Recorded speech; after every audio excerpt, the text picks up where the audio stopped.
पादे पादे विपद साजिची राज सुनाखेला को संजोग कर धला पथर रास्ता आ रास्तार खालखमा हेतु असराए वर्षा हेले गमनागमन ठप हो पड़ी। देखते ये रास्ता बहुत दिन है कदर्य यहाँ गोटे कनेक्शन हो जोटा कि मेन रोड हिसाब से आमर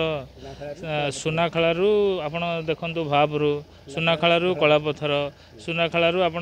जातु बांको जातु एमती गुड़ा तरबालुआ बहुत रास्ता बहुत गाँ सहित कनेक्शन करुच्ची बहुत मात्रा लोक मैंने डिपेंड करते जावासिया बहुत चले बस भी चले किंतु रास्तार अवस्था देखिले आपण मैंने पूरा माने अति कदर्य जमीक 2-3 वर्ष है पाखापाखि एमती यही अवस्था चली जिते सब विभाग अधिकारी मैंने अच्छा ये विषय जनइले कौन सी प्रकार माने फल ही मिलूनी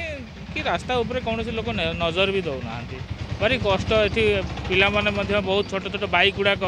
बड़ बड़ गात हो जोटि कि आक्सीडेंट्सर सम्मुखीन होती पड़ जाती कहार खंडिया खाबरा हो जाती ये अवस्था चलती। ये जो रास्ता ये हूँ मुख्य रास्ता जोटा कि आमर सुनाखेला टू भापुर आउ कलापथर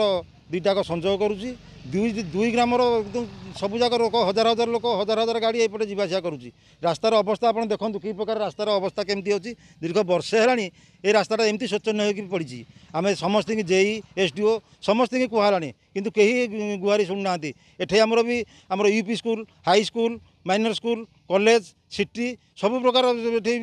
अच्छी सब लोक पिला माने ए प्रकार जाइकरी गाड़ी मोटर भी धक्का होची एथरे भी से आघात होउछंती तेणुकर एथरे गवर्नमेंटर कौन प्रकार दायित्व ना कि कौन प्रकार किसी कहले भी किसी से आम कथा शुणु ना। पूर्त विभाग अधीन जाउथबा ए रास्ता प्रति केबे स्थानीय प्रशासन नजर पकाउची ताकू एबे समस्त नजर। खोर्धा बोलगड़ू संजीव सेठी, नक्षत्र न्यूज।